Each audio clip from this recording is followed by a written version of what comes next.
পরাজয় বুঝতে পেরে 12 তারিখের ব্যালট বক্স ছিনতাইয়ের পরিকল্পনা তারা করছে। এইটার নামই হচ্ছে লন্ডনের মুফতির আই হ্যাভ আ প্ল্যান। আমরা কি 12 তারিখ ওই ব্যালট বক্স ছিনতাই হতে দেব?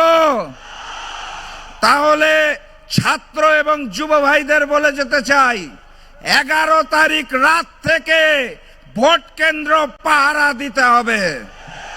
ভোটের ফলাফল ঘোষণার আগ পর্যন্ত ভোট কেন্দ্র চারপাশে হাতে একটা করে বাঁশ নিয়ে পাহারা দিবেন। পারবেন তো নাকি? আমার এই প্রাণপ্রিয় পিরোজপুরে আসন কয়টা?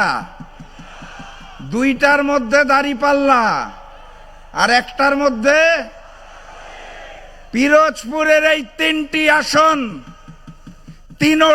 তিনোটাতেই জয়যুক্ত হয়ে আগামী দিনের প্রধানমন্ত্রী ডাক্তার শফিকুর রহমানকে উপহার দিতে হবে।